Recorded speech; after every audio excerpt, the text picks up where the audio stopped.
بسم الله الرحمن الرحيم، والصلاة والسلام على أشرف المرسلين. السلام عليكم ورحمة الله. نتطرق اليوم إن شاء الله تعالى إلى حل معادلات ومتراجحات بيانية. التمرين الأول: اف جي اش دوال معرفة كما يلي: اف اكس تساوي اكس مربع، دي اف مجموعة تعريفها تساوي ار، جي دي اكس تساوي واحد على اكس مجموعة تعريفها ار مع ضغط صفر، اش دي اكس تساوي جذر اكس مجموعة تعريفها تساوي صفر مغلق زائد ما لا نهاية. تم التطرق إلى دراسة معمقة لكل دالة: دالة مربع، دالة مقلوب، والدالة جذر. السؤال مطروح: مثل على نفس المعنى منحنيات الدوال اف جي اش. نبدأ. y تساوي اكس مربع، جدول مساعد اكس y، اكس صفر صورته صفر بالدالة اف، اكس يساوي واحد صورته ماذا؟ واحد، اكس يساوي اثنين صورته اثنين مربع كيف تساوي أربعة. وتعرفنا سابقا على أن الدالة مربع هي دالة زوجية منحناها متناظر بالنسبة إلى ماذا؟ إلى أو إكغيك. صح؟ ركز.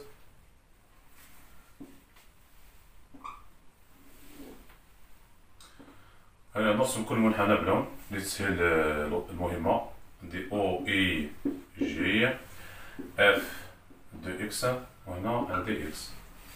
إذن صفر صورته صفر، الواحد صورته واحد، اثنين صورته أربعة.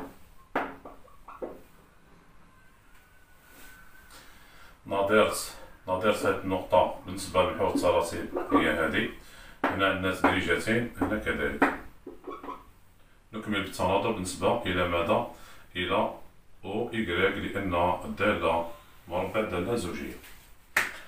هذا المنحنى سي اف. الدالة مقلوب جي دو اكس إكغيك تساوي ماذا؟ تساوي واحد على اكس، جدول مساعد اكس إكغيك من اجل اكس يساوي ماذا؟ واحد. ما هو مقلوب الواحد؟ واحد. اجل اكس يساوي اثنين مقلوب اثنين يساوي واحد على اثنين، من اجل اكس يساوي واحد على اثنين مقلوب واحد على اثنين ماذا يساوي اثنين. تعرفنا على أن الدالة مقلوب عبارة عن دالة فردية منحناها متناظر بالنسبة إلى المبدأ أو. معليش نقدرو نكتبوها هنا.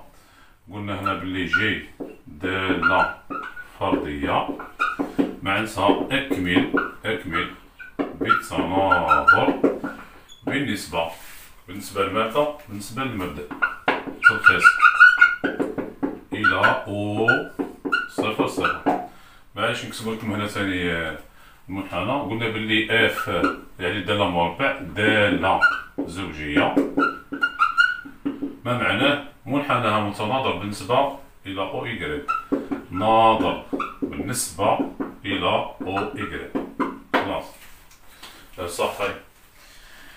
هاي الواحد صورة تساوي ماذا؟ واحد، اثنين صورة تساوي نصفها، نص وشو صورة تساوي اثنين، الثلث صورة تساوي ثلاثة، ربع صورة تساوي أربعة إلى آخره.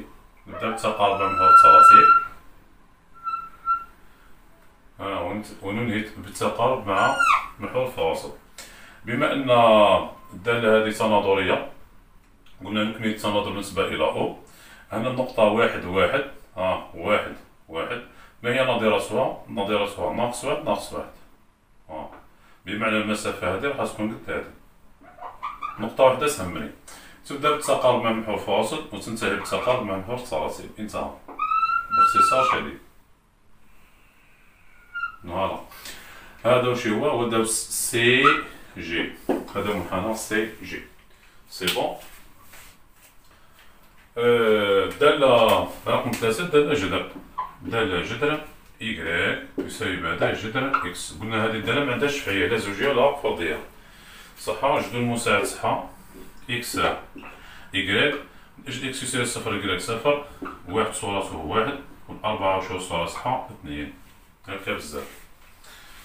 هذا نرسموها بالأسود. صفر صورته صفر، واحد مع واحد، والأربعة صورة صحة 2. فوالا هذا هو CH. دونك هنا واش عندنا المحور هذا مثلنا فيه CF، واش تاني و CG، واش تاني CH. صح. هاي الأسئلة. السؤال الثاني دوكا مثلنا على نفس المعلم منحنيات الدوال الثلاث. اوكي. الأسئلة دوكا تاع المعادلات. واش قالك السؤال الثاني؟ حل بيانيا. حل بيانيا. السؤال الثاني المعادلات. ما هي المعادلات؟ هاي نمدلكم جميع الحالات. كي نقولوا اف دو اكس، اف دو اكس تساوي ماذا؟ تساوي جي دو اكس. يعني هنا حل المعادلة باين واش معناتها. معناتها وين بلاصة سي اف يقطع سي جي. هذه يا جماعة هنا واش اللي نقول؟ اف اكس عندها منحنى سي اف تساوي تعني تقاطع، و جي دو اكس عندها منحنى سي جي. باسكو قالك حل بيانيا. بسما هضر معنا باللغة تاع البيان. واش نقولوا له هنا؟ قال سي اف يقطع سي جي في. هاي نقاط تقاطع سي اف مع سي جي، يعني المنحنى اللي بالاحمر مع المنحنى اللي بالازرق في النقطة. واش هي نقطة ا. في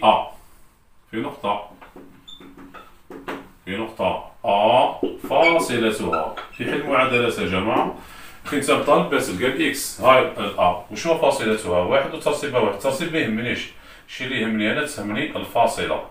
فاصلتها ماذا تساوي؟ 1. إذن اف دو اكس تساوي ماذا؟ جي دو اكس. معناتها مجموعة الحلول اس ماذا تساوي؟ لنا ال1. صح. كان نقطة تقاطع واحدة. نروح زيد.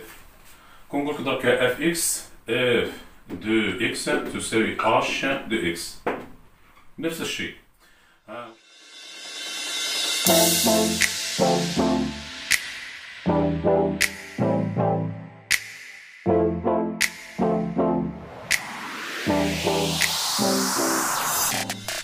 نحل المعادلة الثانية. اف اكس تساوي اش دو اكس. سي اف يقطع سي اش في. هاي شوفوا نطرش على نقاط تقاطع سي اف مع سي اش. ركز. سي اف عندي النقطة ا ومع سي اش. سي اف اللي بالاحمر و سي اش اللي بالاسود. كاين زوج نقاط تقاطع، كاين نقطتين تقاطع، كاين الا وكاين الاو. في نقطتين ا والمبدأ و او. ما معناه إذا ما هي مجموعة الحلول؟ ولا فاصلتهما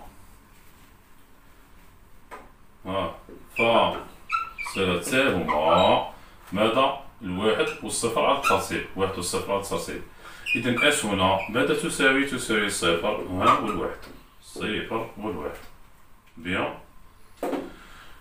نروح نكمل المعادلة الأخيرة.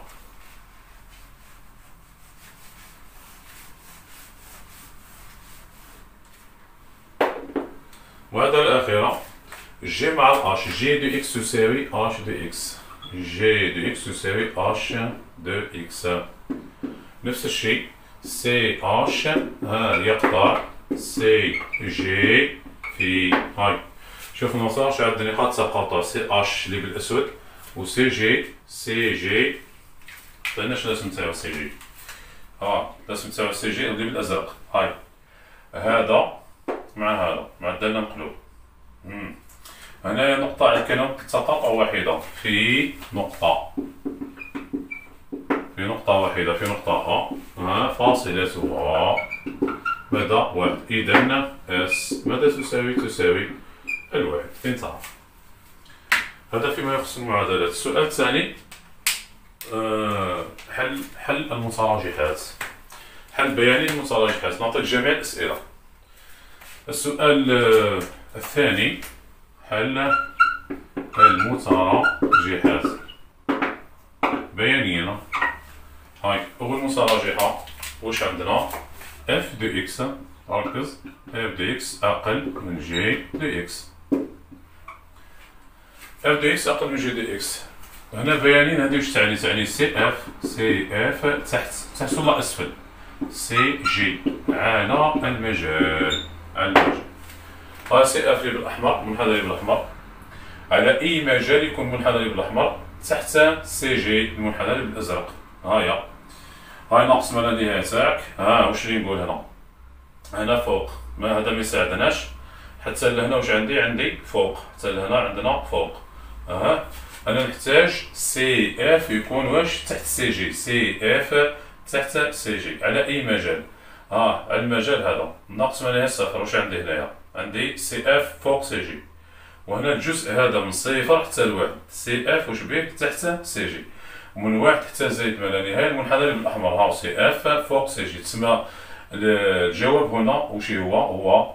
صفر واحد، يعني الجزء هذا اللي بالأحمر تحت المنحنى اللي بالأزرق. إذا هنا على المجال ماذا؟ صفر مفتوح، واحد مفتوح، باسكال أقل تماما. إذا ما هي مجموعة الحلول هنا؟ اس ماذا تساوي صفر الواحد، صفر واحد. بنفس الطريقة ذكر البلاصة عندي العكس، جميع الحالات اف دو اكس أكبر من جي دو اكس. واش نقول؟ أكبر واش تعني لي فوق سي اف، فوق سي جي على المجال. هاي المنحنى بالأحمر على أي مجال يكون فوق المنحنى بالأزرق. واش عندنا؟ المجال ناقص ما لا نهاية صفر، اتحاد واحد زائد ما لا نهاية. على المجال ناقص ما لا نهاية، ناقص ما لا نهاية صفر، و المجال واحد زائد ما لا نهاية، واحد زائد ما لا نهاية. إذا اس هنا اس ماذا تساوي؟ هنا كيتعبروا جماعة نقول واو، اضرب بالواو، وهنا كيتحط اس كتب اتحاد. إذا اس ماذا تساوي؟ ناقص ما لا نهاية صفر اتحاد واحد زائد ما لا نهاية. فوالا اوكي. بالنسبة اف مع جي خلاص خلصنا. دركا السؤال اللي راح دركا الاف مع الاش. هيا إليك الخط اف مع اش.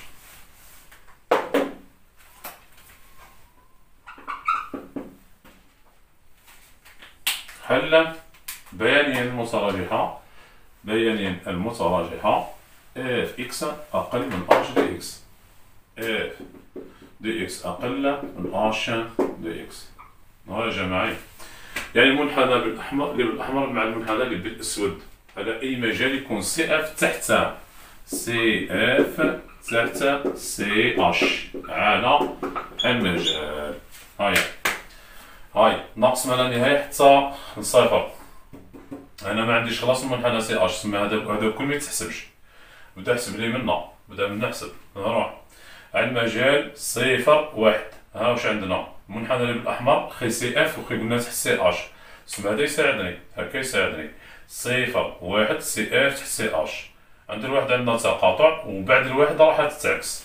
تسمى واش اللي نقول هنا؟ نقول على المجال صفر واحد. إذا اس هنا ماذا تساوي؟ صفر واحد. صح. ونديرو العكس، اف دو اكس أكبر من اش دو اكس. واش نقول هنا؟ سي اف فوق سي اش على المجال. واش المجال؟ من واحد وروح حتى زائد ما لا نهاية. على المجال واحد زائد ما لا نهاية. إذا ما معناه؟ معناتها اس ماذا تساوي واحد زائد ما لا نهاية. السؤال الأخير دوكا جي مع الاش. هايا واش نقول هنا؟ نقول جي دو اكس، حل المتراجحة جي دو اكس أقل من اش دو اكس. سي جي تحت سي اش على المجال. هاي سي جي مع سي اش، سي جي اللي بالأزرق وسي اش اللي بالأسود على أي مجال. شوفوا في الجهة هذه بركا، باسكو هنا من الدالة سي اش مش معرفة، الدالة اش عفوا ماهيش معرفة. هاي على أي مجال سي جي تحت سي اش، يعني المنحنى بالأزرق تحت المنحنى اللي بالأسود. على المجال هذا هو الأزرق تحت الأسود. على المجال واش واحد زائد ما لا نهاية، على المجال واحد زائد ما لا نهاية. إذا اس هنا ماذا تساوي؟ تساوي واحد زائد ما لا نهاية. زين، عندنا جي دو إكس أكبر من اش دو إكس. جي دو إكس أكبر من اش دو إكس. ها واش نقول هنا؟ سي جي فوق سي اش على أي مجال، على المجال نهاية سي جي بالأزرق على أي مجال فوق سي اش اللي بالأسود، تسمى في الجزء هذا، الجزء هذا هو الأزرق فوق الأسود. إذا هنا واش نقول؟ على المجال صفر واحد، المجال صفر واحد. إذا ها اس ماذا تساوي؟ تساوي صفر واحد. هذا المكان. هاني بديتكم جميع الأسئلة المتعلقة بالمعادلات وبالمتراجحات. راجعوا وثبتوا المعلومات. اللي عنده أي سؤال يقدر يطرحه في التعليقات ونجاوبه إن شاء الله تعالى. في أمان الله. السلام عليكم ورحمة الله.